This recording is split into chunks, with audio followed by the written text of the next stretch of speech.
Yang kalian lihat ini adalah foto-foto terakhir yang diambil oleh Chris Kremers dan Lisan Froon. Dua turis asal Belanda yang pergi mendaki ke sebuah jalur hutan di Panama, lalu menghilang tanpa jejak. Awalnya, semuanya terlihat biasa. Mereka tersenyum ke arah kamera, berjalan santai di jalur pendakian, tidak ada tanda bahaya, tidak ada yang terlihat aneh. Tapi beberapa jam setelah foto-foto ini diambil, keduanya tidak pernah terlihat lagi. Beberapa minggu kemudian, sebuah tas ditemukan di tepi sungai. Di dalamnya ada ponsel, kamera, dan ratusan foto misterius yang diambil di tengah kegelapan hutan. Sampai hari ini, tidak ada yang benar-benar tahu apa yang terjadi pada Chris Kremers dan Lisan Froon. Mari kita simak kisah lengkapnya.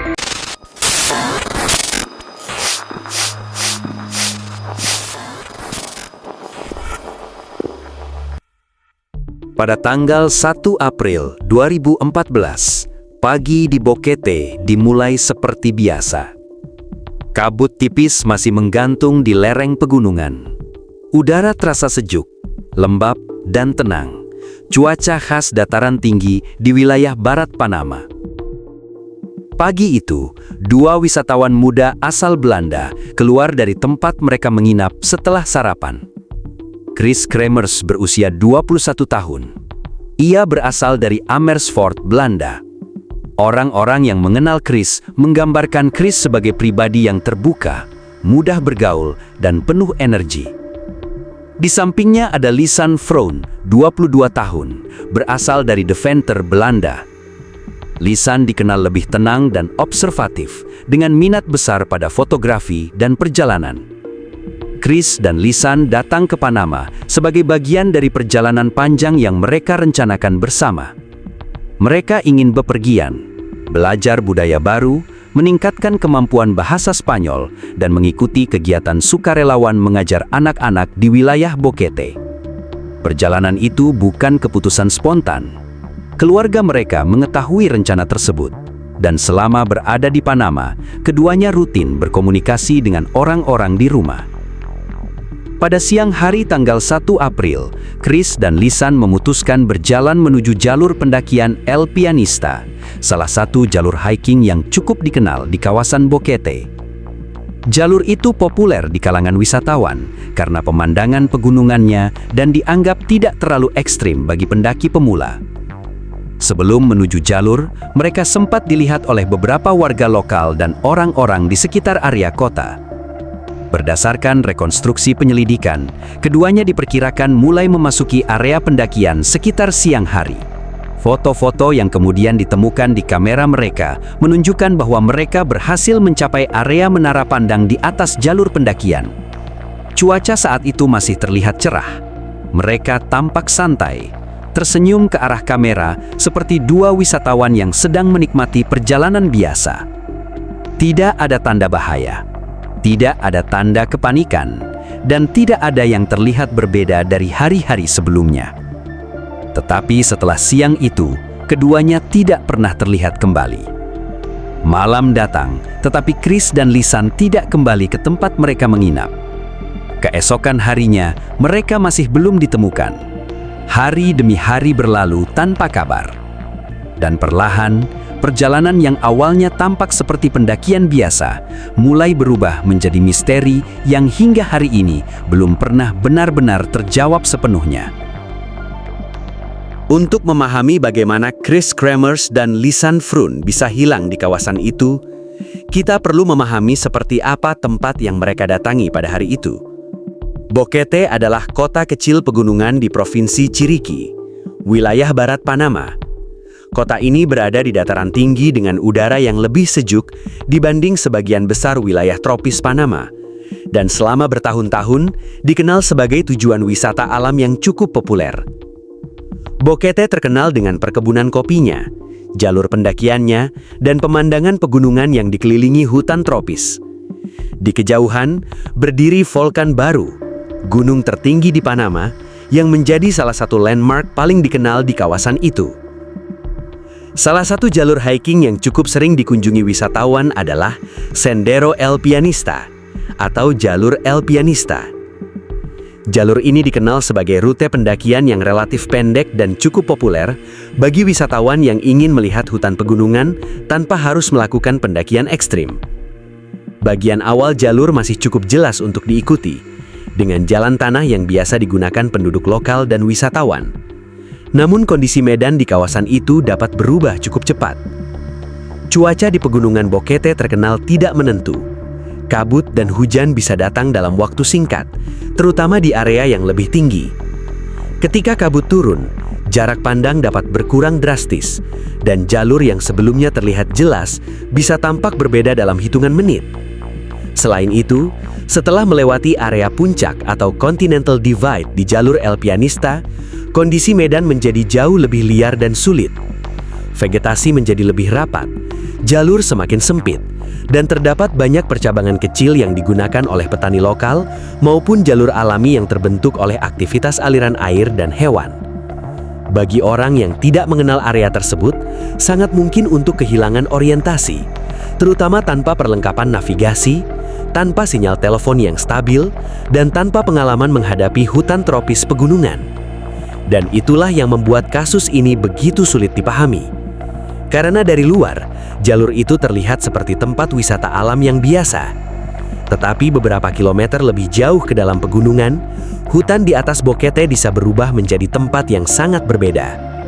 Ada banyak detail kecil dari hari itu yang kemudian menjadi penting. Detail yang pada saat kejadiannya tidak tampak luar biasa, tapi yang ketika dilihat kembali setelah mereka menghilang, terasa seperti potongan-potongan dari sesuatu yang tidak pernah benar-benar bisa dijelaskan sepenuhnya. Chris dan Lisan tidak membawa banyak barang. Mereka hanya membawa Kamera, ponsel, sedikit air dan cemilan ringan. Mereka mengenakan pakaian kasual dan sepatu yang lebih cocok untuk jalur pendakian biasa daripada medan hutan yang berat.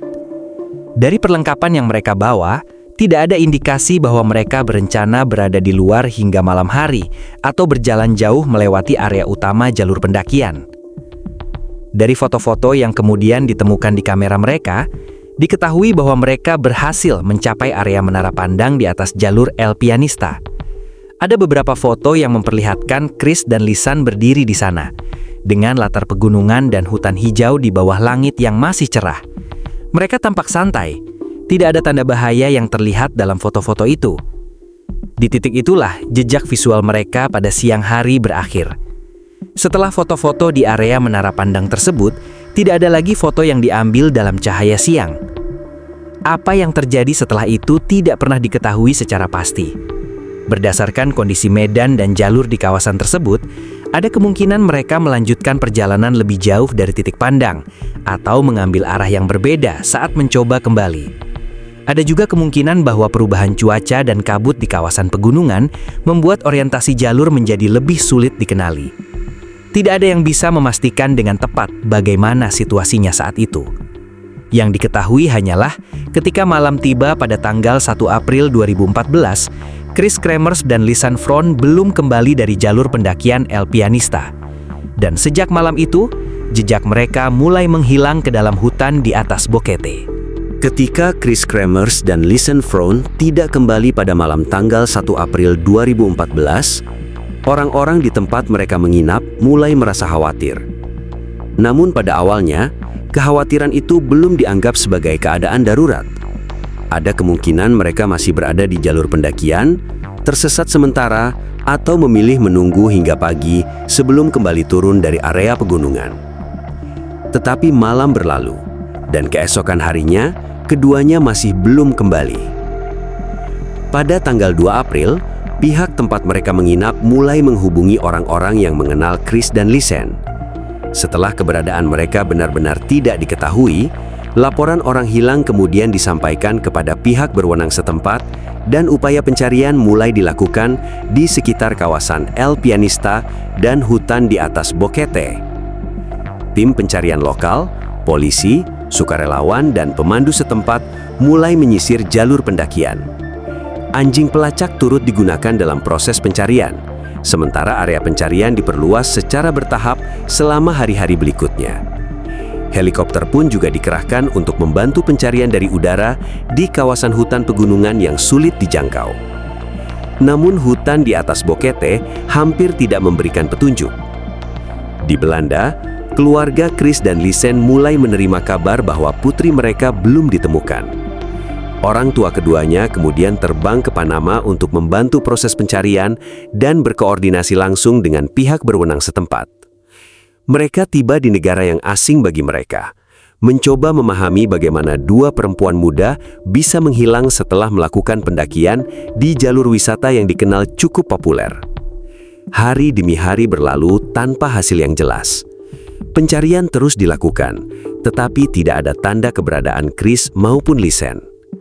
Tidak ditemukan jejak pasti yang bisa menjelaskan kemana mereka pergi setelah terakhir kali terlihat di jalur pendakian. Lalu ketika penyidik mulai memeriksa data dari ponsel mereka, muncul fakta yang mengubah arah penyelidikan. Beberapa jam setelah mereka terakhir terlihat pada tanggal 1 April, ponsel milik Chris dan Lisen ternyata sempat digunakan untuk mencoba menghubungi nomor darurat. Ini adalah salah satu bagian paling penting dalam kasus Chris Kremers dan Lisan Froon. Bagian yang mengubah kasus orang hilang ini menjadi sesuatu yang jauh lebih mengganggu. Ketika penyidik berhasil mengakses data dari ponsel mereka, ditemukan catatan aktivitas yang menunjukkan bahwa pada sore hingga malam tanggal 1 April 2014, hari saat mereka terakhir terlihat, beberapa percobaan panggilan darurat telah dilakukan dari dalam kawasan hutan. Nomor yang dihubungi adalah 112, nomor layanan darurat internasional yang digunakan di Belanda. Setelah itu, beberapa percobaan panggilan lain juga dilakukan ke nomor darurat 911. Namun tidak ada satupun panggilan yang berhasil tersambung. Kemungkinan terbesar adalah karena sinyal telepon di kawasan pegunungan dan hutan lebat di atas Bokete sangat terbatas. Bahkan dalam kondisi normal, beberapa area di jalur tersebut memang dikenal memiliki jangkauan sinyal yang buruk atau tidak stabil sama sekali. Data ponsel menunjukkan bahwa upaya menghubungi layanan darurat terus dilanjutkan selama beberapa hari berikutnya. Ponsel dinyalakan dan dimatikan berkali-kali, kemungkinan untuk menghemat baterai atau mencari sinyal di waktu-waktu tertentu. Dalam beberapa kesempatan, kode PIN dimasukkan dengan benar. Namun di hari-hari berikutnya ada percobaan membuka ponsel tanpa kode PIN yang benar. Sesuatu yang kemudian memunculkan banyak spekulasi tentang kondisi keduanya saat itu. Di tengah semua detail teknis itu, ada satu hal yang sulit diabaikan. Seseorang masih mencoba menggunakan ponsel tersebut selama berhari-hari setelah mereka menghilang. Dan itu berarti, setidaknya untuk beberapa waktu setelah hari pertama, salah satu atau mungkin keduanya masih hidup di dalam hutan. Masih mencoba cari bantuan, masih berharap seseorang bisa menemukan mereka sebelum terlambat. Pada bulan Juni 2014, sekitar 2 bulan setelah Chris Kremers dan Lisan Froon menghilang, sebuah tas punggung ditemukan oleh seorang penduduk lokal di dekat aliran sungai di kawasan hutan wilayah Bokete. Tas itu kemudian diserahkan kepada pihak berwenang. Di dalam tas tersebut terdapat beberapa barang milik Chris dan Lisan, termasuk pakaian, uang tunai, paspor, 2 ponsel, dan sebuah kamera digital Canon PowerShot. Penemuan kamera itu menjadi titik penting dalam penyelidikan. Di dalamnya tersimpan ratusan foto yang mendokumentasikan hari-hari mereka di Panama. Foto-foto awal memperlihatkan aktivitas normal selama perjalanan mereka di Bokete, suasana kota, pemandangan alam, dan momen-momen santai yang tampak biasa. Lalu, ada foto-foto yang diambil pada tanggal 1 April 2014, hari ketika mereka memasuki jalur El Pianista. Foto-foto siang itu menunjukkan Chris dan Lisan berada di area Menara Panggang, dengan cuaca yang masih terlihat cerah. Mereka tampak santai, dan tidak menunjukkan tanda-tanda berada dalam situasi berbahaya. Namun setelah rangkaian foto siang tersebut, ada jeda panjang. Dan kemudian muncul kumpulan foto lain yang sangat berbeda. Foto-foto itu diambil pada malam hari, dalam kondisi gelap total di tengah kawasan hutan. Sebagian besar diambil menggunakan flash kamera, yang hanya menerangi area kecil selama sepersekian detik sebelum kembali tenggelam dalam kegelapan. Banyak dari foto tersebut memperlihatkan batu-batu, lereng tanah, pepohonan, ranting, dan bagian-bagian hutan yang sulit dikenali. Sebagian besar foto tidak menunjukkan keberadaan Chris maupun Lisan secara jelas. Tidak ada penjelasan pasti mengapa foto-foto malam itu diambil. Beberapa peneliti dan analis independen berpendapat bahwa flash kamera mungkin digunakan sebagai sumber cahaya sementara, penanda lokasi, atau upaya menciptakan sinyal visual di tengah gelapnya hutan. Namun hingga hari ini, tidak ada kesimpulan resmi yang benar-benar bisa memastikan tujuan pengambilan foto-foto tersebut. Di antara ratusan gambar malam itu, ada beberapa detail yang kemudian menjadi pusat perhatian publik. Salah satunya adalah foto bagian belakang kepala seseorang dengan rambut pirang kemerahan yang diyakini sebagai Chris Kremers. Ada juga foto-foto yang memperlihatkan permukaan batu dan benda-benda yang sulit diidentifikasi secara pasti dalam kondisi gelap. Selama bertahun-tahun, foto-foto itu dianalisis oleh banyak orang di internet dan komunitas true crime. Tetapi meskipun berbagai teori terus bermunculan, gambar-gambar tersebut tetap tidak memberikan jawaban yang benar-benar jelas tentang apa yang terjadi pada Chris dan Lisan di hutan Bokete. Beberapa waktu setelah penemuan tas dan kamera milik Chris Kremers dan Lisan Froon, pihak pencari mulai menemukan sisa-sisa jasad manusia di kawasan hutan dan aliran sungai di wilayah pegunungan sekitar Bokete. Temuan tersebut tidak berada di satu lokasi yang sama. Beberapa bagian ditemukan di area yang berbeda, sebagian di dekat sungai dan jalur berbatu yang terhubung dengan kawasan hutan di belakang jalur El Pianista. Pemeriksaan DNA kemudian mengkonfirmasi bahwa sisa-sisa tersebut memang milik Chris Kremers dan Lisan Froon. Kondisi medan di kawasan itu membuat proses pencarian dan identifikasi menjadi sangat sulit. Area pegunungan yang curam, aliran sungai yang deras, hujan tropis dan aktivitas alam selama berbulan-bulan dapat menyebabkan benda maupun sisa-sisa biologis berpindah tempat atau tersebar di area yang luas. Karena itu, para penyelidik menganggap kemungkinan proses alam memainkan peran besar dalam kondisi penemuan tersebut. Kasus Chris Kremers dan Lisan Froon pada akhirnya disimpulkan oleh pihak berwenang Panama sebagai kecelakaan setelah keduanya diduga tersesat di kawasan hutan pegunungan sekitar jalur El Pianista. Kesimpulan resmi menyatakan bahwa tidak ditemukan bukti kuat yang mengarah pada tindak kriminal atau keterlibatan pihak ketiga. Berdasarkan kondisi medan, catatan aktivitas ponsel, serta lokasi penemuan barang dan sisa-sisa jasad, penyelidik menilai kemungkinan terbesar adalah bahwa Chris dan Lisan mengalami situasi darurat di dalam hutan dan tidak berhasil menemukan jalan keluar. Secara umum, penjelasan itu memang masuk akal. Kawasan hutan di atas Bokete dikenal memiliki medan yang berat, cuaca yang cepat berubah, jalur yang dapat membingungkan, serta area dengan sinyal komunikasi yang sangat terbatas. Dalam kondisi seperti itu, tersesat tanpa perlengkapan memadai dapat dengan cepat berubah menjadi situasi yang berbahaya.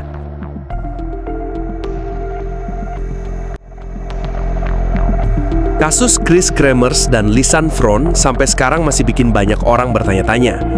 Apa yang sebenarnya terjadi di dalam hutan itu? Mungkin tidak akan pernah benar-benar diketahui. Kalau menurut kalian gimana? Tulis teori atau pendapat kalian di komentar. Dan subscribe buat kalian yang suka hal-hal misteri dan menarik seperti ini.